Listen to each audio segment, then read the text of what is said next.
ആധ്യാത്മിക സാഫല്യത്തിന്റെയും അനന്യമായ ആരാധനയുടെയും പവിത്രത നെഞ്ചിലേറ്റുന്ന ഭൂമിയാണ് എരുമേലി.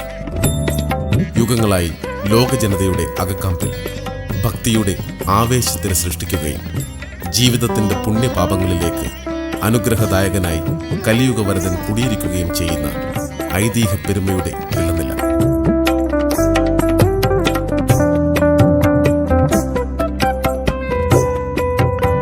കേവലമായ വിശ്വാസത്തിനപ്പുറം ഒരു സംസ്കൃതിയുടെ പുരാവൃത്തങ്ങളിൽ മഹത്വത്തിന്റെയും കൂട്ടായ്മയുടെയും ഊഷ്മളമായ ബന്ധത്തിന്റെയും ചെപ്പേടുകളാണ് എരുമേലി എന്ന കൊച്ചുപട്ടണം.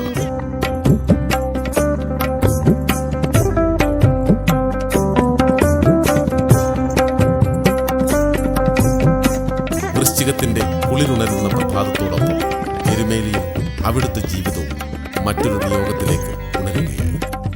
കലിയുഗവരദനായ സർവാഭീഷ്ടദായകനായ സാക്ഷാൽ ശ്രീ ധർമ്മശാസ്താവിന്റെ പാദസേവകരായി ഭക്തജനലക്ഷങ്ങൾ 18-ാം പടി ലക്ഷ്യം വെച്ച് നീങ്ങുമ്പോൾ ആ തീർത്ഥയാത്രയ്ക്ക് സർവവിധ അനുഗ്രഹങ്ങളുമേകി ഭക്തന്റെ മനസ്സിൽ ശക്തിയും ചൈതന്യവും പകർന്ന് ചരിത്രത്തിന്റെയും ഐതിഹ്യത്തിന്റെയും മറ്റൊരു കാവൽ കോട്ടയായി വിരാജിക്കുകയായി എരുമേലി.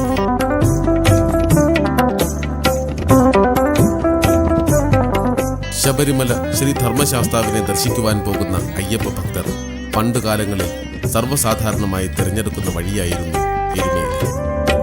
18 മലകൾക്കും അധിപനായി വിരാജിക്കുന്ന അയ്യപ്പന്റെ വീരേതിഹാസങ്ങൾ നിറഞ്ഞുകിടക്കുന്ന മണ്ണാണ് എരുമേലിയും എരുമേലിയിൽ നിന്നുള്ള യാത്രാ വഴികളും.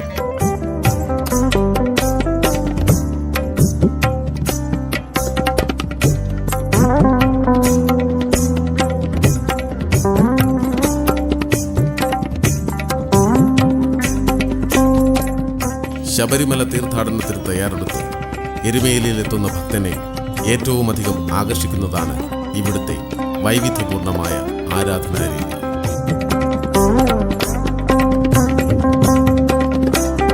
എരുമേലിയിൽ കുടികൊള്ളുന്ന പ്രമുഖമായ ശാസ്താക്ഷേത്രമാണ് എരുമേലി ധർമ്മശാസ്താ ക്ഷേത്രം.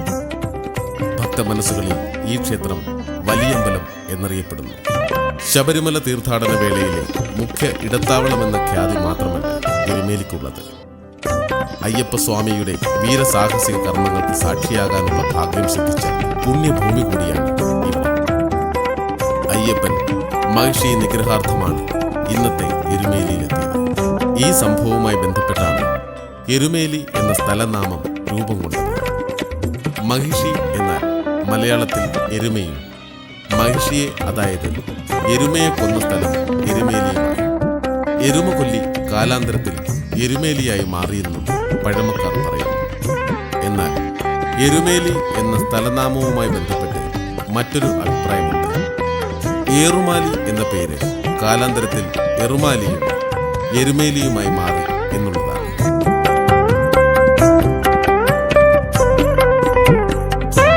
പഴമയും കഥകളും എന്തായിരുന്നാലും എരുമേലി ഓരോ അയ്യപ്പ ഭക്തന്റെ മനസ്സിലും അനവധ്യമായ അനുഭൂതികളെ നെഞ്ചേറ്റുന്ന പുണ്യഭൂമിയാണ്.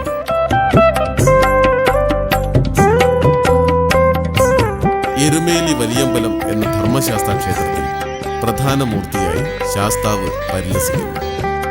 കയ്യിൽ അമ്പു പിടിച്ചു നിൽക്കുന്ന രീതിയിലാണ് ഇവിടുത്തെ പ്രതിഷ്ഠ.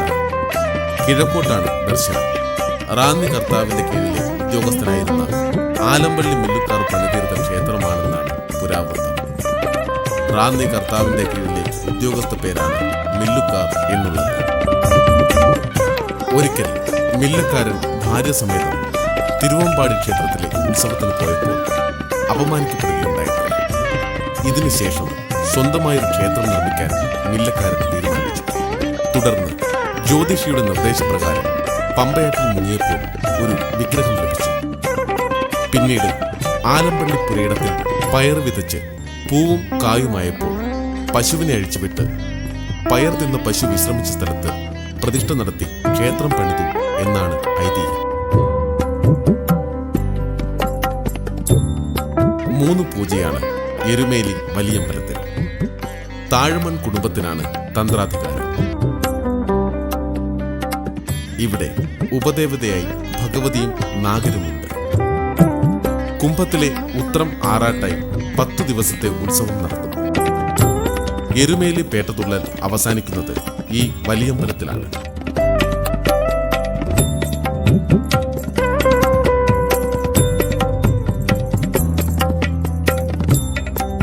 എരുമേലിയുടെ ആധ്യാത്മിക ചൈതന്യത്തെ പരിപോഷിപ്പിച്ച് വിളങ്ങുന്ന മറ്റൊരു ക്ഷേത്രമാണ് പേട്ട ധർമ്മശാസ്ത്ര ക്ഷേത്രം. കൊച്ചമ്പലം എന്നാണ് ഇതറിയപ്പെടുന്നത്. എരുമേലി വലിയമ്പലത്തിന്റെ 1.5 കിലോമീറ്റർ അകലെയാണ് കൊച്ചമ്പലം.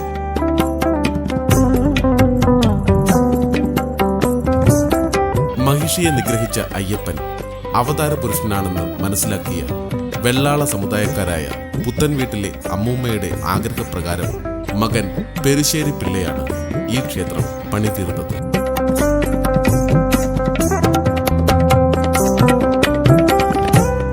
എരുമേലിയിലെ പേട്ട ധർമ്മശാസ്ത്ര ക്ഷേത്രവും ഇതിനടുത്ത് സ്ഥിതി ചെയ്യുന്ന പുത്തൻവീടും തമ്മിൽ ഐതിഹ്യ ചർച്ചയിൽ വിളങ്ങി നിൽക്കുന്നു.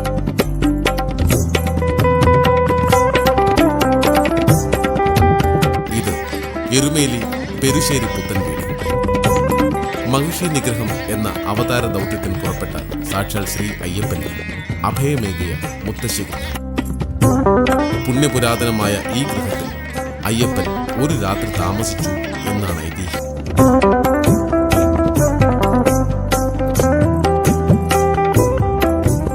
തന്റെ പോറ്റമ്മയായ പന്തളം രാജ്ഞിയുടെ അസുഖത്തിൽ പുലിപ്പാൽ കൊണ്ടുവരാൻ അയ്യപ്പൻ നിയുക്തനായി. ഈ യാത്രക്കിടയിൽ അയ്യപ്പൻ ഇന്നത്തെ എരുമേലിയിലെത്തി. അക്കാലം ഇവിടം നിബിഡ വനമായിരുന്നു അത്രേ. വനപ്രദേശമായിരുന്ന ഇവിടെ മഹിഷി എന്ന ഭീകരരൂപിയുടെ കേളീരംഗമായിരുന്നു. പുരുഷ വിദ്വേഷിയായിരുന്ന മഹിഷി ഈ നാട്ടിലെ പുരുഷന്മാരെ നിഗ്രഹിച്ച് വിളയാടി. അക്കാലങ്ങളിൽ രാത്രി സമയം ഇവിടുത്തെ വീടുകളിൽ പുരുഷന്മാർ അന്തി ഉറങ്ങാറില്ലായിരുന്നു പോലും.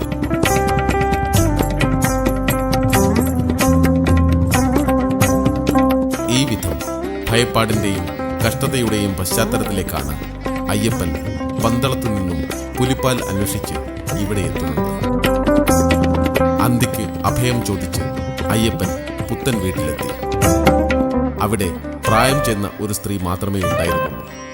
രാത്രി അവിടെ പുരുഷന്മാർ അന്തി ഉറങ്ങുന്നത് അപകടമാണെന്ന് പറഞ്ഞിട്ടും അയ്യപ്പൻ വഴങ്ങാതെ അവിടെ തന്നെ ചാണകത്തറയിൽ തലചായ്ച്ചു. പുത്തൻ വീട്ടിലെ ചാണകത്തറയിൽ അന്തി ഉറങ്ങിയ അതിഥിയെ പിറ്റേന്ന് പ്രഭാതത്തിൽ എഴുന്നേറ്റ് നോക്കിയ മുത്തശ്ശിക്ക് കാണാൻ കഴിഞ്ഞില്ല. പകരം തന്റെ വീടിന് അകലെയല്ലാതെ കുളക്കരയിൽ ഭീകരരൂപിണിയായ മഹിഷി നിഗ്രഹിക്കപ്പെട്ട് കിടക്കുന്നതാണ് മുത്തശ്ശി കണ്ടത്. മഹിഷി നിഗ്രഹം നടത്തിയ സാക്ഷാൽ അവതാരമൂർത്തിയായ അയ്യപ്പനായിരുന്നു തന്റെ അതിഥിയായി എത്തിയത് എന്ന് മുത്തശ്ശി അപ്പോഴാണ് മനസ്സിലാക്കിയത്. മഹിഷി നിഗ്രഹം നടത്തിയ ഉടവാൾ മുത്തശ്ശി വീടിന്റെ ഉമ്മറത്ത് സമ്മാനിച്ചാണ് അയ്യപ്പൻ അവിടെ നിന്നും യാത്രയായത്. ഈ ഉടവാൾ ഇന്നും പുത്തൻ വീടിന്റെ നിലവറയിൽ പീഠത്തിൽ സൂക്ഷിച്ചിരിക്കുന്നത് ഭക്തജനങ്ങൾക്ക് ദർശിക്കാവുന്നതാണ്.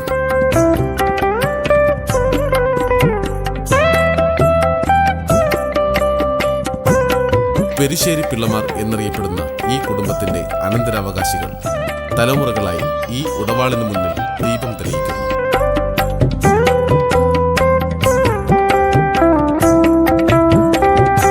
തറനിരപ്പിൽ നിന്നും ഉയർന്ന് തടികൊണ്ട് തീർത്ത ഭിത്തികളാൽ 4 മുറികളുള്ളതാണ് പുത്തൻ വീട്.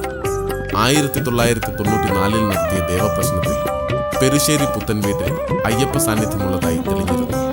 തുടർന്ന് പുത്തൻ വീട് മുത്തശ്ശിയുടെ ആഗ്രഹപ്രകാരം മകൻ ക്ഷേത്രം നിർമ്മിക്കുകയും ഇന്നത്തെ പേട്ട ധർമ്മശാസ്ത്ര ക്ഷേത്രമായി മാറുകയും ചെയ്തു.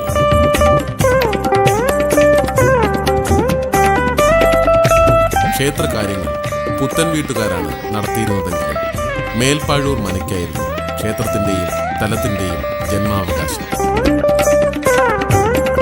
ശബരിമലയിൽ നായാട്ടുവിളി നടത്താനുള്ള അവകാശം ഈ പുത്തൻ വീട്ടുകാർക്കാണ്. 1935 തിരുവിതാംകൂർ ദേവസ്വം ബോർഡ് കൊച്ചമ്പലത്തിന്റെ ഭരണം ഏറ്റെടുത്തു. ദേവസ്വം ബോർഡ് കൊച്ചമ്പലം ഏറ്റെടുത്തപ്പോൾ ക്ഷേത്രത്തിന്റെ വെടിവഴിപാട് നടത്താനുള്ള അവകാശം പുത്തൻ വീട്ടുകാർക്ക് വിട്ടുകൊടുത്തിരുന്നു. കാലക്രമേണ ഈ അവകാശവും ബോർഡ് പിൻവലിച്ചു.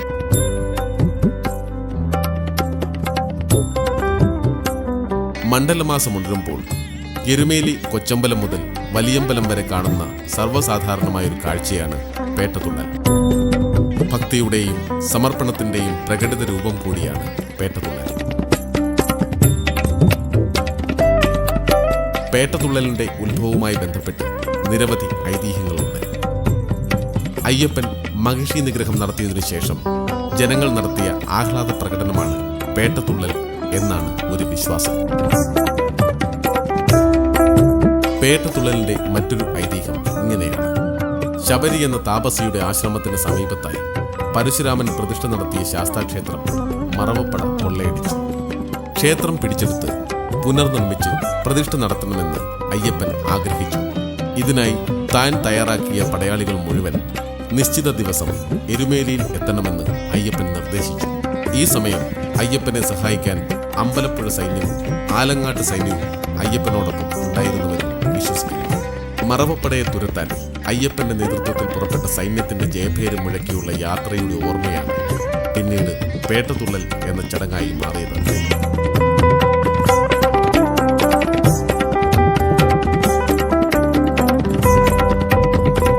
പേട്ടതുള്ളലിനെ കുറിച്ച് പറഞ്ഞു കേൾക്കുന്ന മറ്റൊരു കഥ ഈശ്വരപ്രീതിക്കായി മാറ്റിവെക്കുന്ന വിഭവങ്ങൾ ആഘോഷപൂർവ്വം എത്തിക്കുന്ന ചടങ്ങാണ് പേട്ടതുള്ളൽ എന്നുള്ളതാണ്.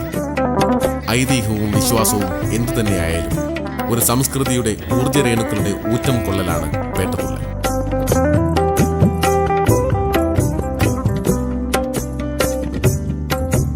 ആദ്യകാലങ്ങളിൽ ധനു 27 മാത്രമായിരുന്നു പേട്ടതുള്ളൽ.